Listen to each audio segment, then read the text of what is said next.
Hello, everyone. Welcome back for the seventh episode of my new online public affairs commentary program. This is who we are. My name is Steve Greenfield, and I thank you for joining. As always, if you like what you're hearing, please subscribe to the YouTube channel, like the social media pages, share them with your friends, and if you live in the broadcast radius of a Pacifica Network affiliate, please give them a call and tell them that this program is available in an audio-only format on their audio port and that you'd love to have them broadcasting it on your local radio. Last week, I started out establishing a premise that I wanted to work with from here on out that was going to make the case for why we are at loggerheads right now as a population. Two vast expanses of the population, more concerned with their hostility towards each other and vanquishing the other side than whether they even have an awareness of, let alone any path to pursue their own interests through our system of governance. And so I started out by reading kind of this statement of principle, which is that our divisions are caused by false information delivered to us for profit by people who do not deserve our trust.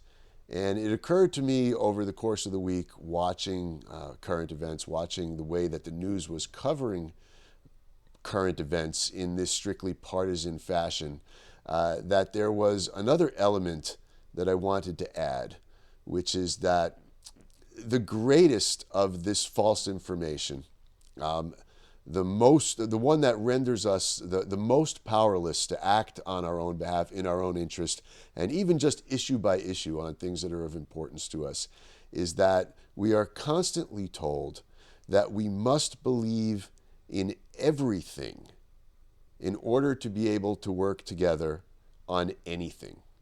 And that package of everything that we're told we have to believe in, and this is true of regardless of whether you are an MSNBC viewer or whether you are a Fox viewer. Okay, you see this, it's articulated throughout the day, it's reinforced, people come on to remind everybody about it, important people are cited all the time. If you are going to work with conservatives, then you can't just be about limited government, low taxes, and low regulations in a free market economy, right? You also have to be anti-gay. You also have to be pro-machine gun, not just pro-gun, but the continued expansion of the type of guns, the power of guns, the firing power of guns.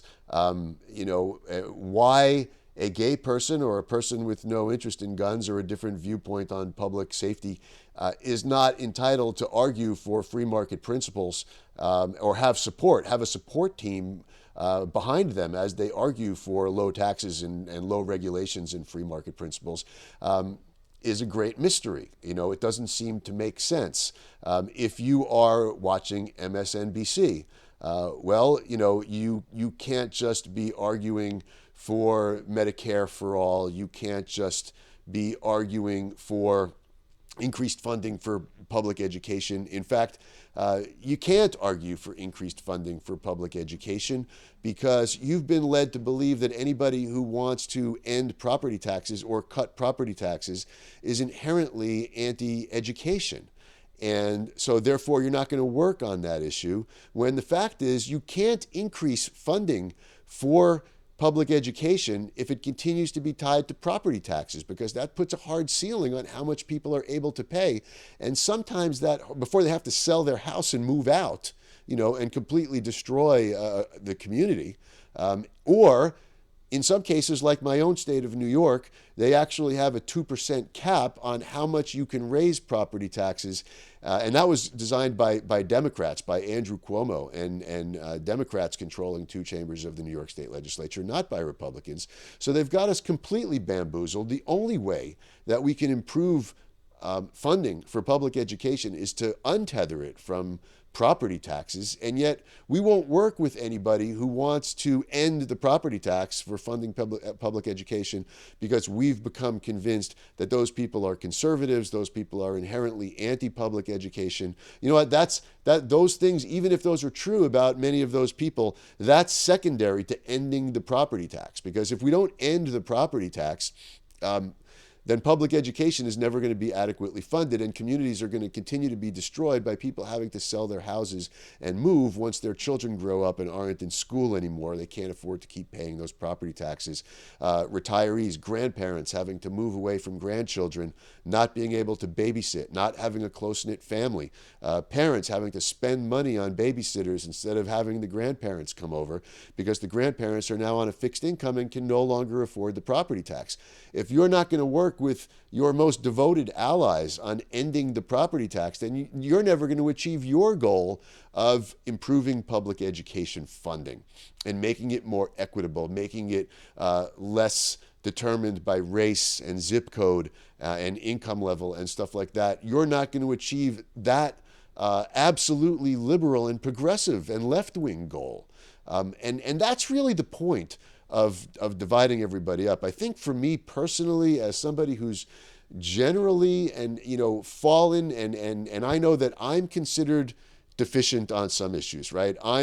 Many people consider me as somebody that can't be worked with because I'm a bigot, and my specific form of bigotry is that I'm transphobic because I don't support trans people bombing innocent people in Syria or Iraq or Libya or Afghanistan or anything like that.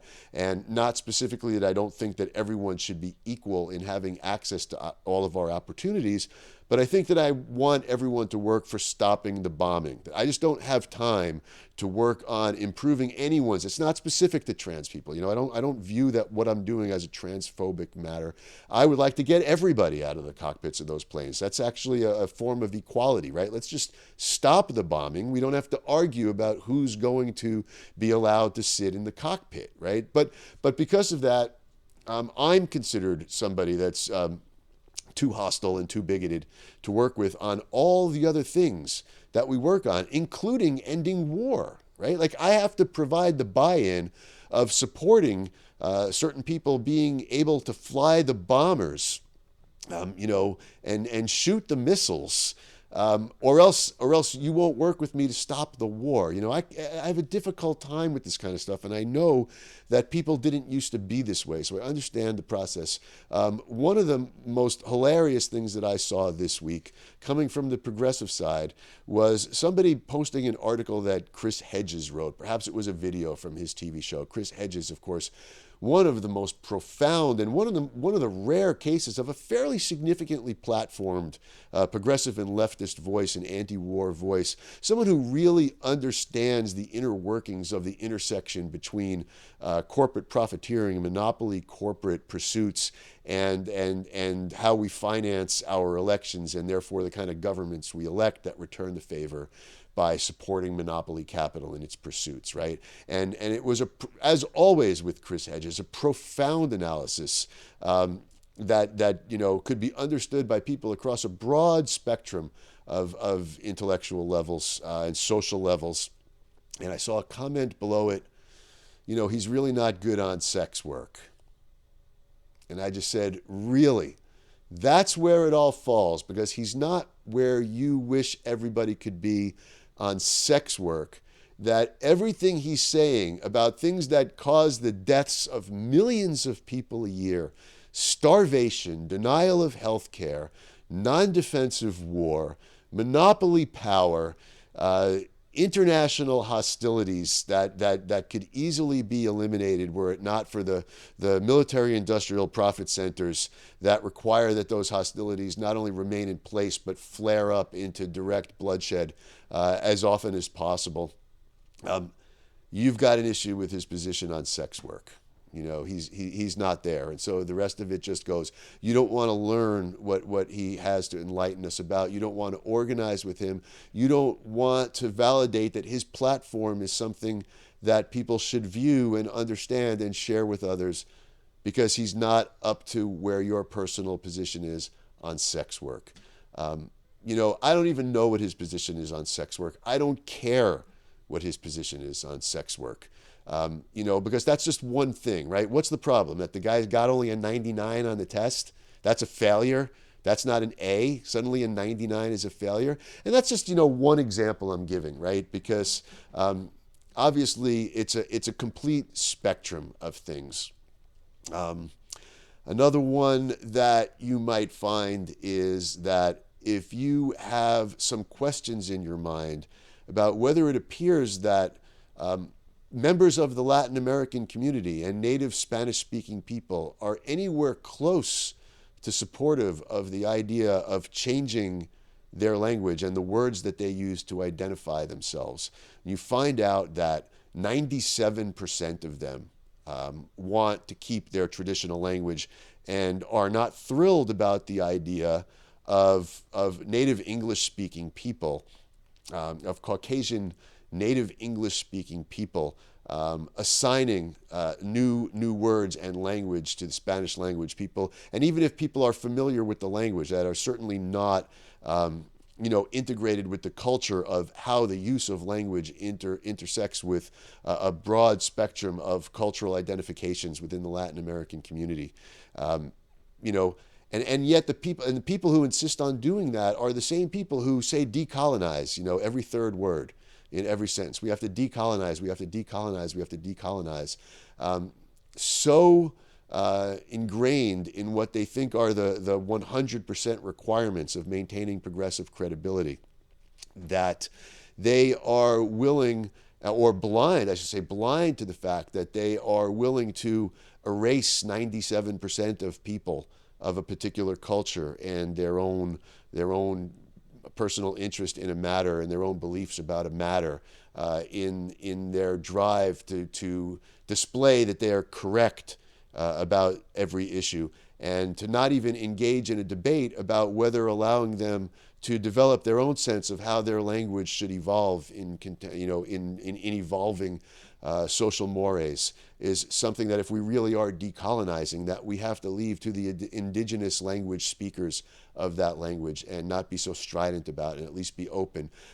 Because again, you've just lost 97% of the Latin American community if you insist that they concede that to you before you're willing to work with them, and to go that extra step that so many progressives go to say that that anyone not just agreeing to it on its own face value, on the say-so, is doing so not because they have to learn more about this issue, not because maybe we need to learn more about their language, but that because they're bigots.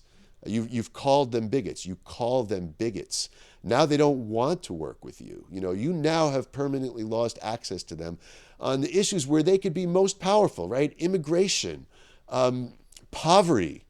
There are so many, family farms versus corporate agriculture. I mean, so many issues where the Latin American community would be your most potent allies, except you jumped straight to calling them bigots because a lot of them aren't quite ready to accept a native English-speaking person's explanation for why their language needs to be altered and their sense of personal and cultural identification within the history of that language needs to be altered. And I really feel that kind of thing is manufactured to make us powerless. That if somebody gets an F when they got a 99 on the test, and so they're not on the team anymore, and so they don't even like you anymore because you just called them a bad name, you just accused them of bad intent, of being harmful people. You've effectively lost them forever at that point. How you win them back again, I have no idea. But that process, I believe, is part of that first part of what I said, that our divisions are being caused by false information delivered to us for profit by people who do not deserve our trust. That profit isn't restricted to financial profit, although that's certainly the driver of all the other forms of power, because we have a privately financed election system, we have a privately financed media, we have privately financed. At this point, we actually have outsourced our freedom of speech to tech companies. We've all become comfortable with that for some reason. And then we proudly proclaim when people are getting deplatformed by those private tech companies, hey, that shows how little you know about the First Amendment, because the First Amendment only covers government. The private sector is allowed to do whatever it wants. Yeah, that's true. The private sector is allowed to do whatever it wants. So if we actually believe in protecting our civil liberties, how could we take something like public speech and outsource it to a for-profit company like Facebook, like Google, like Twitter, like Instagram, like all of these platforms? Why are we all so willingly leaping towards doing that and turning it into our most available platforms when we know that it's not subject to constitutional protection? We are having this done to us. We are being convinced that this is what we want to do by the people who make the money, when we do that.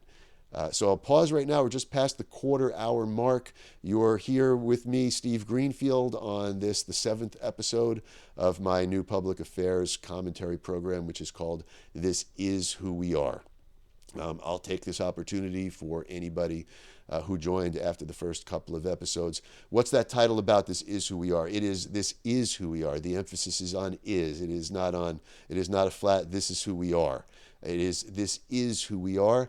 It's a title I chose after the insurrection, after the riots at the Capitol building back on January 6th, when I heard our incoming president, Joe Biden, and so many other leaders, actually including McCarthy on the other side of the aisle, repeating this very hackneyed phrase, this distracting phrase, this isn't who we are.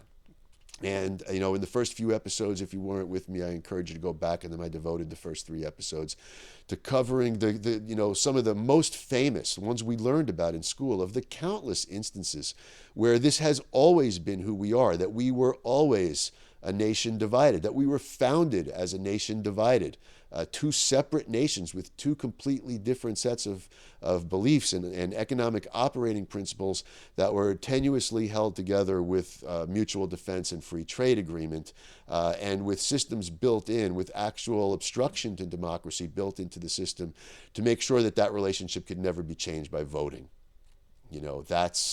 That's what we did. This is who we are. So that is just to catch people up who weren't here at the beginning.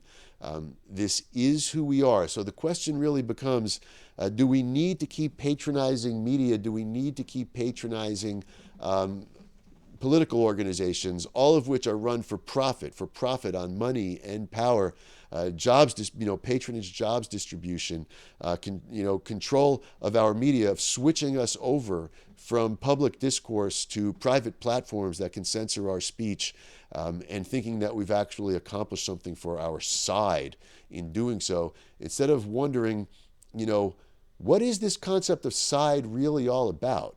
What if it turns out that the people that own Facebook and Twitter and the people that own other corporate goods and services monopolies like Exxon and like General Motors, what if it and Amazon, what if it turns out that they're a side and we're all the other side? What if it turns out that that's actually the relationship?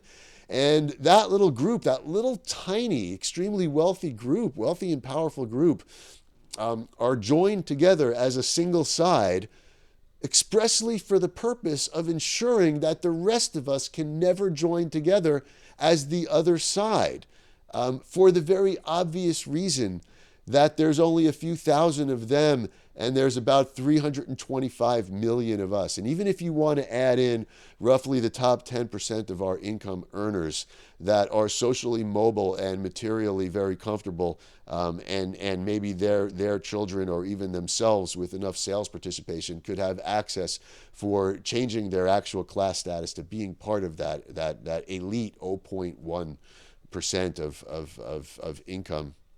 That is just 10%, out of 330 million people, that's 33 million. And the rest of us are, 290 million, and our aggregate economic wealth is more than enough to contest theirs if we ever used it in a cohesive way.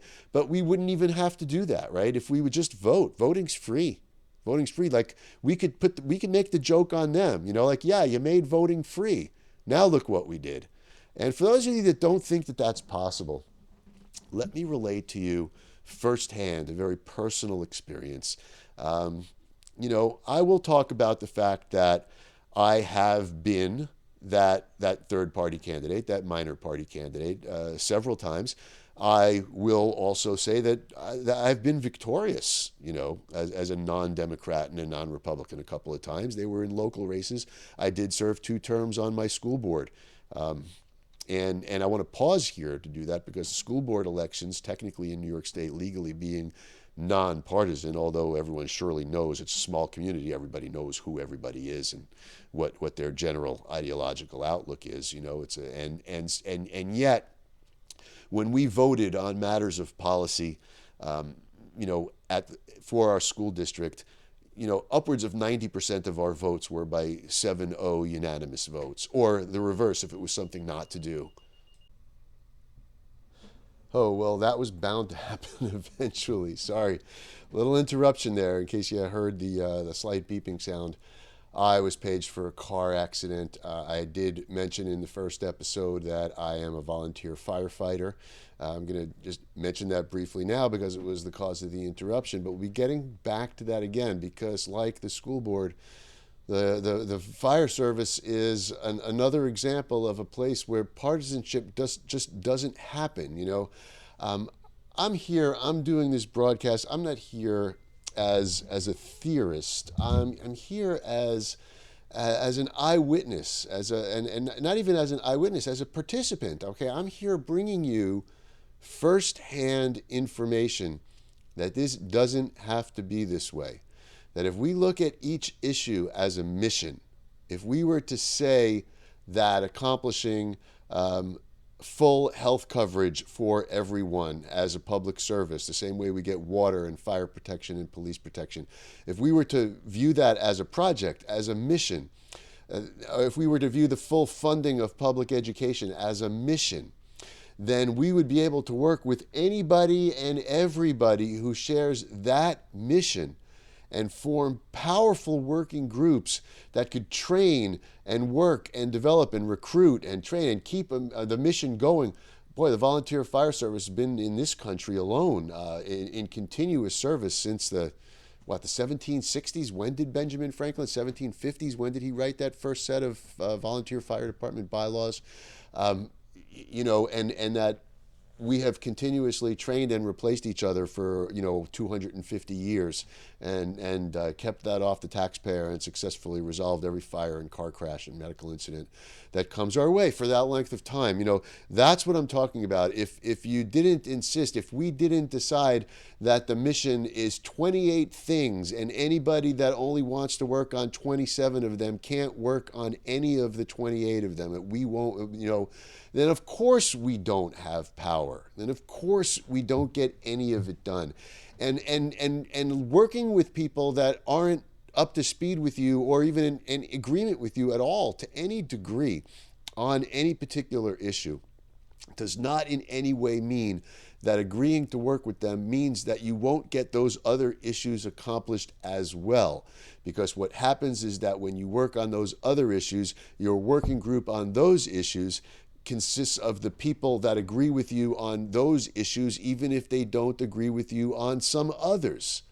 If I wanted to save people from heart attacks as well as from fires and car accidents, then I would join the rescue squad. I wouldn't just be in the fire department. And the fact that I'm in the fire department does not prohibit me from joining the rescue squad, nor does it prohibit me, if the pandemic allows this coming summer, to sign up to be a lifeguard at the local town pool and also provide that for my community. I would not have to abstain from being a lifeguard at the pool just because I'm a volunteer firefighter.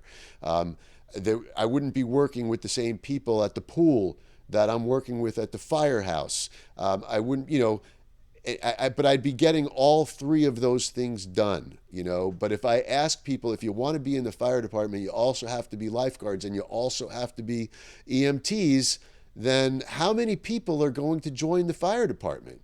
And then what's going to happen when there's a fire or a truck rollover on the thruway? What's going to happen is nothing. Nothing is going to happen.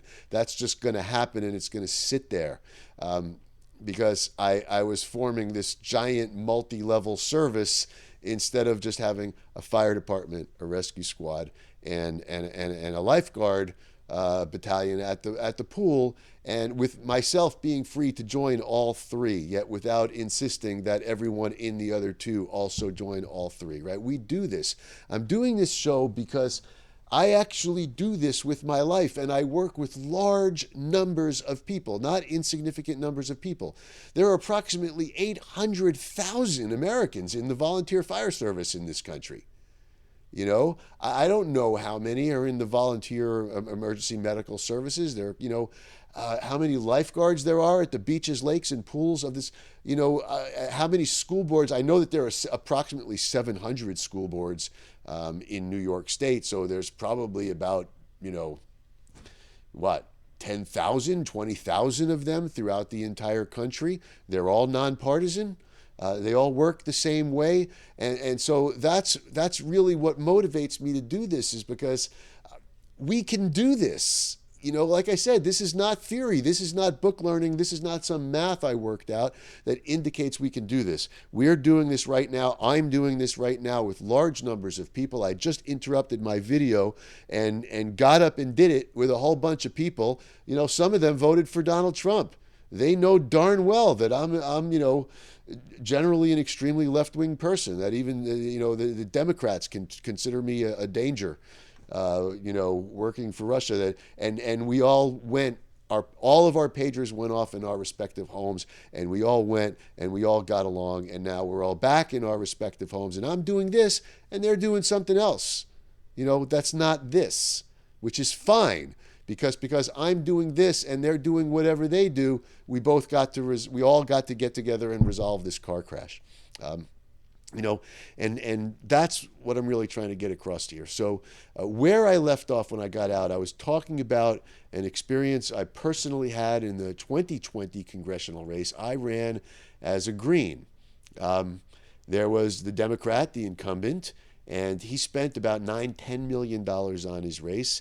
And for whatever reason, I guess this time around, the Republicans, who spent about $15 million 2 years ago on an incumbent who lost in this district to a corporate centrist, Wall Street kind of Democrat who also spent about $15 million. It was combined one of the three most expensive congressional races. I was also in that race as a Green. But this time around, I guess the Republicans decided to surrender the district. They chose an unknown candidate, and he raised a total of $56,000 on a per party member basis. He raised far less money on that basis relative to the size of his party enrollment than I raised. Running as a nobody with no party apparatus support and no access to the media. Person for person, I considerably outraised him. And man, $56,000 against somebody spending $10 million. Well, guess what? He lost by only a very small amount more than the incumbent lost by 2 years ago. And on a dollar per vote basis, he did better than the Democrat who won by, about 1,000 to 1 margin. I mean, that's the actual number. $56,000 versus $10 million for what turned out to be a relatively close race. And what does that mean? That means that somewhere deep in our unconscious, we know that our vote is free. If whatever it was, not really remembering off the top of my head, but let's say it was 140,000 people. If 140,000 people came out and voted for somebody who spent only $56,000, and 150,000 people came out and voted for someone who spent $9 million, then we don't have to feel that the financial problem is prohibitive, even though the 290 million of us could spend as much as the 30 million that would be in that upper 10% and dependent on on the wealthy for their own material benefit and their own social mobility, that we could just forget the money altogether. Even if we were 290 million impoverished people, we could overwhelm these people just by voting as if money doesn't matter. And the Republicans in the 19th District in New York State just proved beyond any shadow of a doubt that they got an indistinguishable difference in voter turnout between a year when they spent $15 million and a year when they spent $56,000. And why? Because those 140,000 people really did not want that person, that Democrat, to be the winner of the race and represent their district. The fact that he was outspending by 1,000 to 1 didn't matter to them. They went out and voted anyway. With that, I'm going to pause again for a moment because I'm at the half-hour mark, the second quarter mark, and I like to do a bit of an ID at quarter-hour intervals. You are listening to the 7th episode of This Is Who We Are. My name is Steve Greenfield, and I thank you for joining. Again, subscribe to the YouTube channel, like the Facebook page. Look for me on MeWe, Steve Greenfield. Because we might want to think about ending our relationship with media monopolies and tech monopolies that we are dependent on, and I'm no exception here. This is what I've got to work with, and I'm working with it. So please share it with your friends. Share it on the basis of that last thing that I said. Remember that we already know. These are things we know, right? We know we can do this. It's not speculative. People are doing it in all kinds of arenas of public service all over the country, and they're doing it effectively, and it hasn't been changed by the partisan divide. Things like school boards and emergency services are still operating neutral to partisan issues after all this time, after all this division, after all this money was made, right? 19th District, New York's congressional district, the 19th District, upstate New York. Somebody who spent $56,000 on his race came very close to the same vote total as somebody who spent $9 million. Okay, so when we care, we can do it even in the mainstream electoral arena. When we care, when we recognize what's been done to us, we care. Okay, let me shift gears a little bit. I want to get back to something we were talking about last time about what we think we know, why we think we know it, what we think we know about other people that we disagree with, and why we think we know that, and how much of it is completely wrong, how much of it is manufactured distraction that's not over issues of significant substance. Anything that has symbolic value has to be, in order to work, has to be predicated on something that's of some kind of significance, even if it's some emotional significance, right? Or else it won't land. It won't land the way the people delivering it need it to land. So I'm not discounting that those things have at least emotional value. I don't want people to think that I'm dismissing the idea of symbolism as something that's completely fantasy-based. If it were completely fantasy-based, it wouldn't work. But the point is, it's not of substantial impact. It's not of substantial material impact on the ground in actual operations. Here's an example of what I'm talking about here. In political news this week, what might you think is the biggest story, that's going on? If you're a conservative, you might think that the biggest story is that Democrats are trying to ram through a new election reform law that's going to add considerable votes to Democrats and probably make it impossible for Republicans to remain competitive, that it appears to be some kind of power grab. If you're a Democrat or a liberal that leans that way, you might think that the biggest story this week is that some astute observers discovered that the configuration of the stage at a PAX conference looked a lot like a white supremacist insignia, and possibly even a very rarely worn or displayed SS German insignia from World War II. That was the biggest story going on, and the greatest thing that needs to be feared. So two sides, again, talking about things that need to be feared.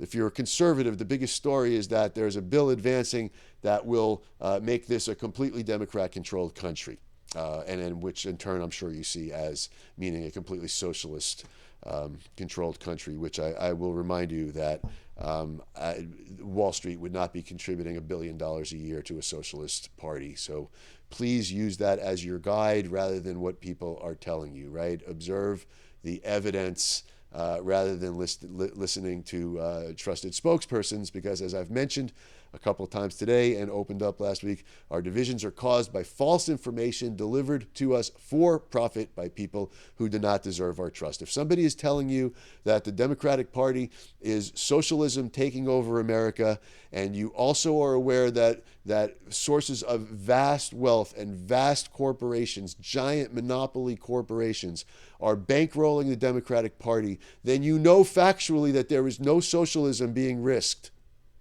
That is not what people like that do. Their job is to return maximum returns to their shareholders and make themselves as wealthy as possible. And they're supporting Democrats because that's what they see at the moment as providing that to them. They are not, Nike is not looking to have the public sector take over sneakers.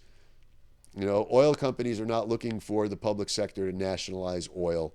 Goldman Sachs and BlackRock are not looking for an end to the private securities industry. That is not why they're bankrolling the Democrats. So anybody who tells you that there's socialism involved, you have to stop listening to them. But in any event, if you're a conservative, you may think that Democrats are trying to seize power in this country through legislation, dangerous legislation, now that they have majorities in Congress and a Democrat to sign the bill. If you are a Democrat, you probably think the biggest story is that we finally have proof that Republicans are Nazis and that they're not even trying to hide it anymore. Neither of those stories are the biggest story this week. I don't want to claim that the specific biggest story this week. To me, the biggest story this week is a story that's gotten no coverage at all. No coverage, okay? While nobody's been noticing, and unless you read like Hollywood Reporter, right? Unless you're reading like industry trade journals, in which case it's just being reported as kind of an industry note, not that we pay any attention to the significance of it. There was a documentary filmed last year about Pete Buttigieg, documenting him on the campaign trail in his pioneering role as the first openly gay presidential candidate, and what a Cinderella story it was, going from a small town mayor that nobody had ever heard of to briefly potentially leading the pack and becoming a significant force, and thereafter now becoming a major national figure. And he is now the Secretary of Transportation.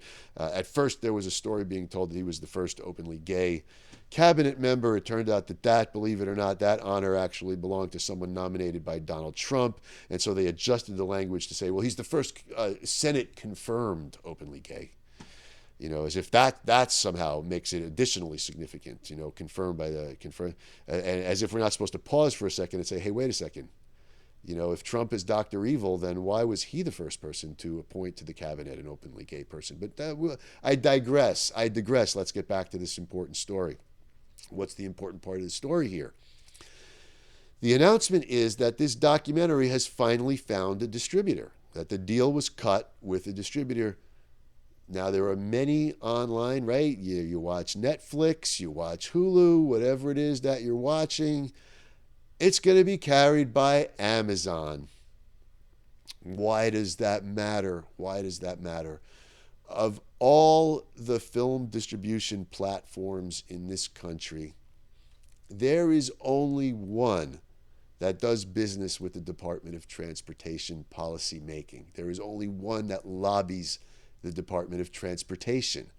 Not only is there only one that lobbies the Department of Transportation, but they are the company with the most lobbying of the Department of Transportation, the most at stake in the operation of their business, the profitability of their business, in the expansion of their business, on policies under the purview of the Department of Transportation.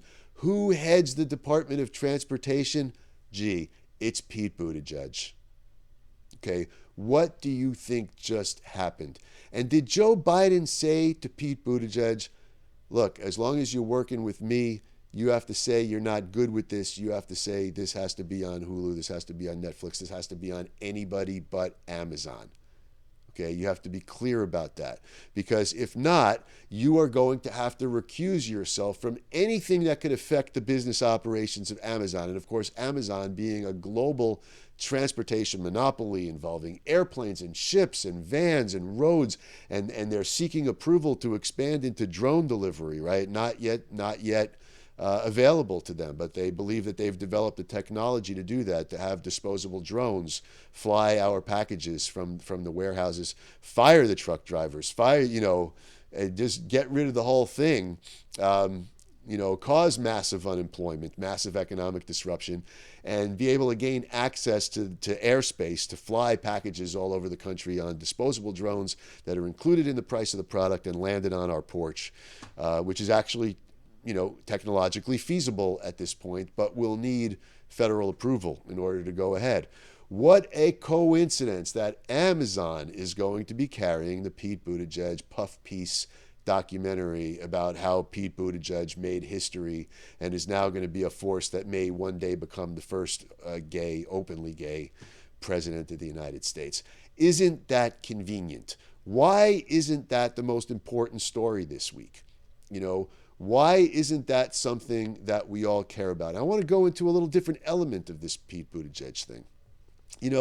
4 years ago, the liberal portion of our population was absolutely and inconsolably outraged that Elaine Chao had been named Secretary of Transportation by Donald Trump. And there was a lot to work with there. She is, of course, the wife of Mitch McConnell, Senate Majority Leader, and many people saw this as a way to win McConnell over, McConnell being an establishment Republican type, and getting him to be a stakeholder in Trump and see his own interests represented, his wife earning a living, having this important cabinet position, Secretary of Transportation, by appointment of Donald Trump, got approved by the Senate. McConnell didn't have to recuse himself from organizing the Republicans in the Senate to support this nomination. So yeah, right, that's legit. Not saying that's not legit. There's also the element of her family being very well established and powerful, owning their own shipping company, boats, shipping company. Also, theoretically, some contact with policy from the Department of Transportation, conflict of interest, but yes, right there, that was the basis of it, right? But there are some things about Elaine Chao that were not mentioned by liberals 4 years ago. One is that she had already served as the Deputy Secretary of Transportation, under a previous Republican president, that she had served as the head of a division, a lower division of the Department of Transportation before she became Deputy Secretary of Transportation. Yes, it was because of her family business, but there was also the matter of that she was born into transportation issue awareness, and not just small scale, but the actual international element of it, which is what a cabinet level person has to be functioning at. The full spectrum of it, from small scale to large to international trade. What is that? So she actually had the expertise, not just the expertise, but also previous service, high level service in the specific cabinet office to which she was being nominated, right? Those are things that argued in her favor in holding that role. Look, Trump won the election. He got to name his own cabinet. She was an expressly qualified person for that position, which was in the mix there with those conflicts of interest and other very obvious things that would be cause for concern, right? I'm with you on that part of it.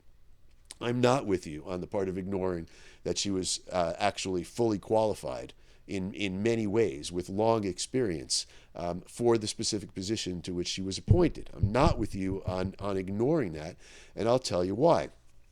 Because you also made a big deal about how Rick Perry was not qualified to be Secretary of Energy because he didn't even know that was primarily a nuclear energy and nuclear weapons oriented department. Most Americans don't even know that, so I hardly blame him for not knowing that, and that he had no background in that field, and that's really a field for someone with a physics background and a scientific management background, as has been traditional for that particular post. A lot of hay was also made by liberals about how Ben Carson had no background to be Secretary of Housing and Urban Development, right? Factually true. That seemed like Trump was handing out favors to people because he was nominating, very clearly unqualified people with no backgrounds in the field, to cabinet level positions to operate and head these important functions. Okay, true enough.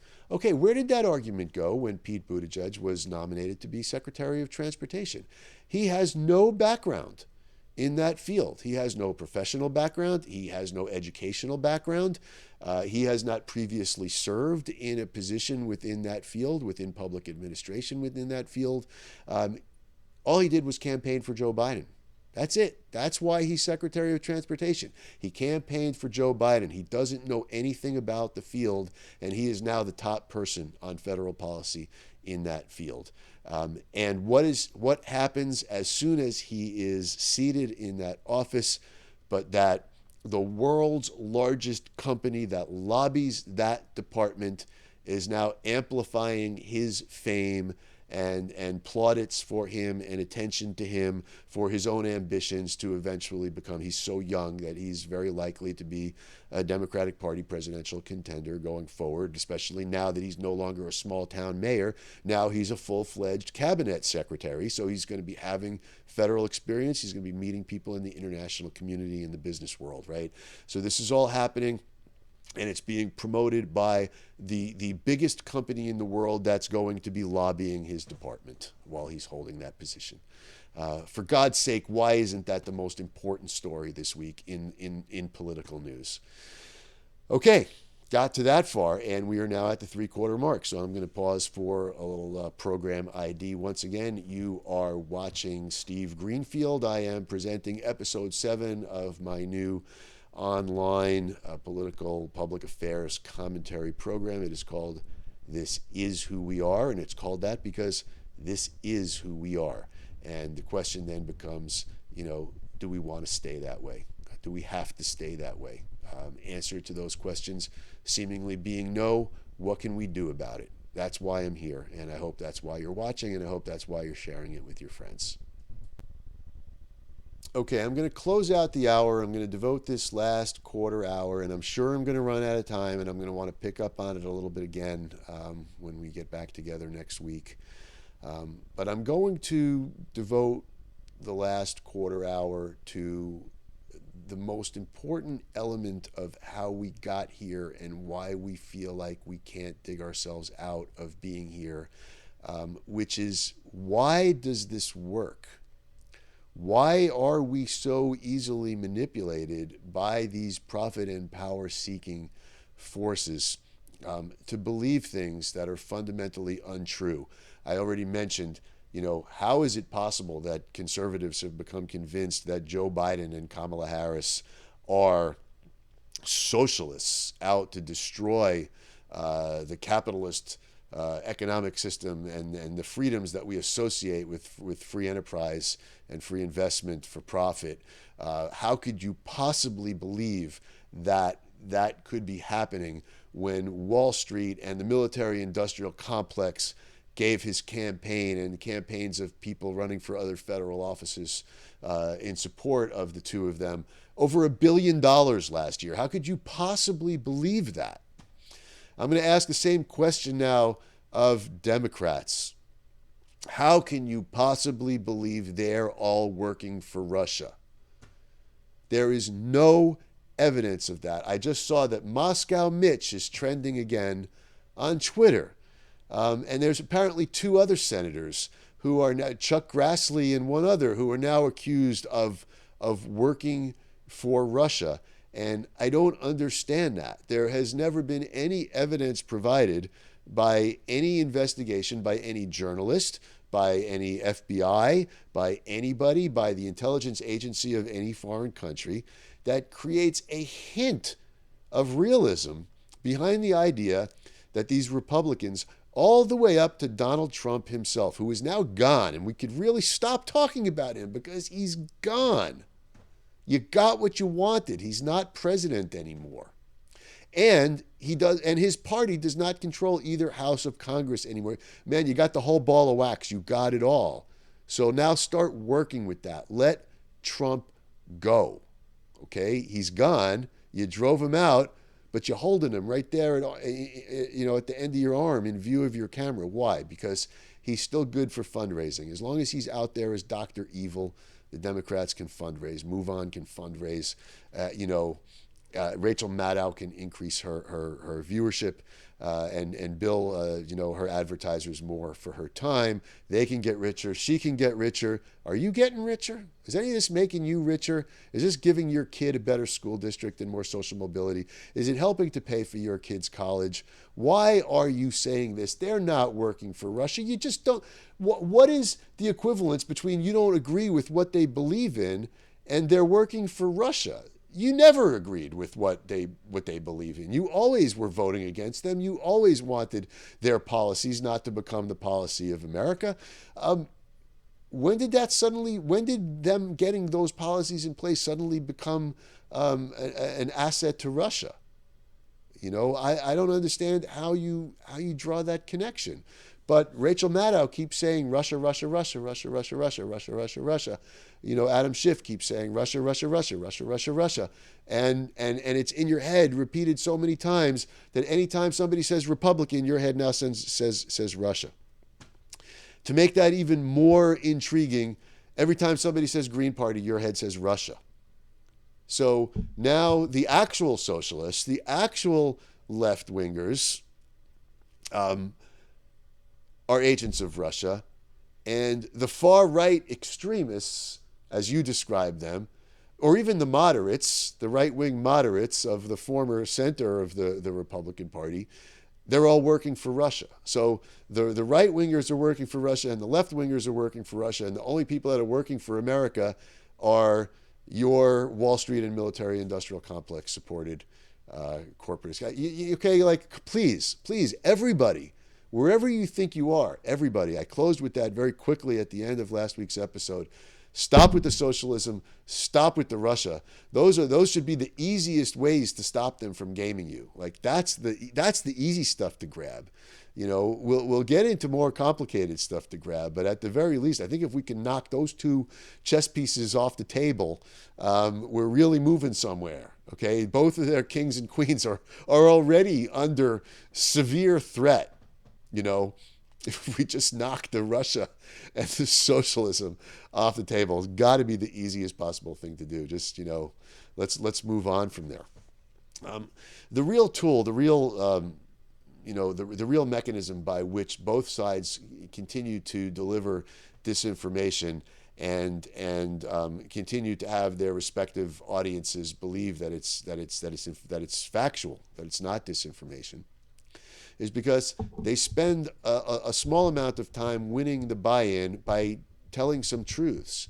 And the truths that they tell are about the hypocrisies and untruths that the other side tells.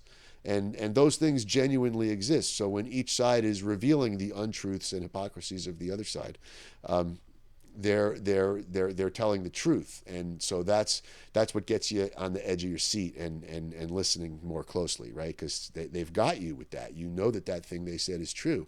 Okay, what else would you like to reveal to me? Because I can see what you just said is accurate. But of course, both sides think that those things that are being said are also disinformation, and they wonder why anyone can believe it. Okay, let me give you an example. Let me give you an example of why it's true. Liberals for weeks now saying, how could anybody be dumb enough? How could anybody be crazy enough to actually believe that there's some crazy conspiracy between Democrats and Venezuela and Spain and Germany and a computer company to overturn the actual results of the election and steal it and hand it to the Democratic Party? How could anybody believe that could be happening? How could anyone have been so manipulated that they actually believe that to be real, despite the fact that the people who are telling it to them have presented no evidence whatsoever that it could be real? That's what liberals have been saying since November continuously.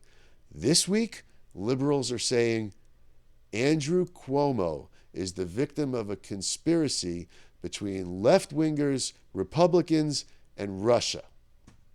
Why? Because Andrew Cuomo is under fire for things he genuinely did.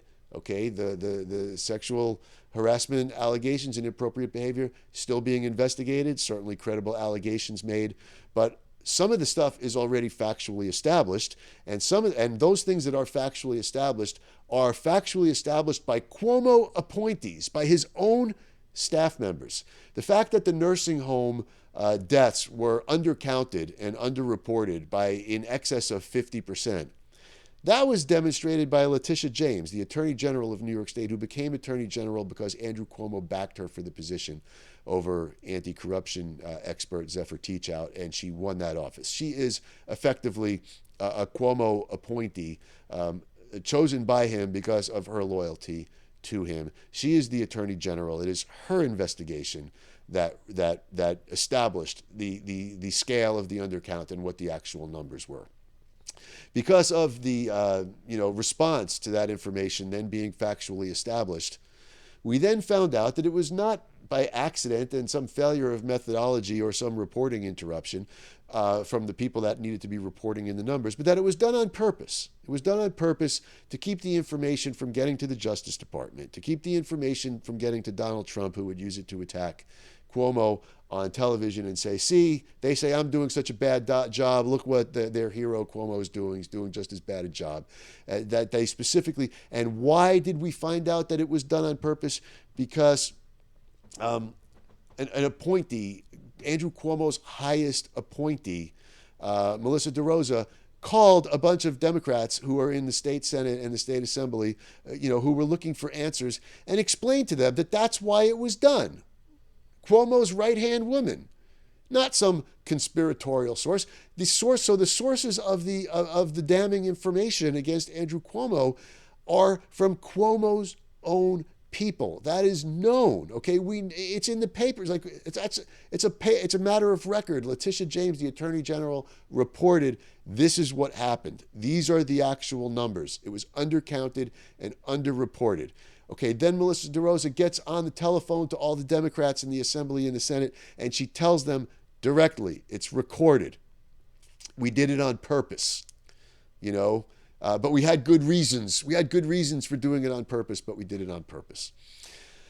Man, and that somehow in the mind of Democrats, with the evidence right there in front of you, that it came from your own people, that it's factual and it came from your own people, is already translated into what's happening in the media, what's happening on social media. We have to defend Andrew Cuomo. The conspirators are coming to get him.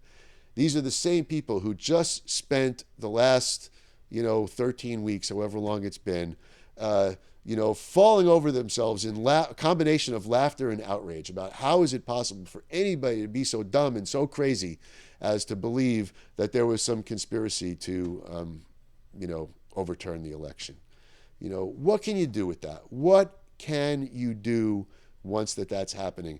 Liberals, again, I beg you, ask yourselves, how did this happen to you? The same way that I asked the conservatives, how did it happen to you that you believe that the Democrats are socialists when they get $1 billion a year from the banks? That's just established, right? The donations are a matter of record. You can get on the FEC website and look at them. Or you can go on Open Secrets, which breaks it down by industry from the FEC website, and you could see that they get $1 billion a year from the banks, right? You could see that Barack Obama outsourced the distribution of the banking bailout money to BlackRock, one of the giant hedge funds based in New York, that it wasn't even done by a federal agency. The banks get their skim no matter what. That's how it works. This. So how did you get to be this way? How did they get you to say it?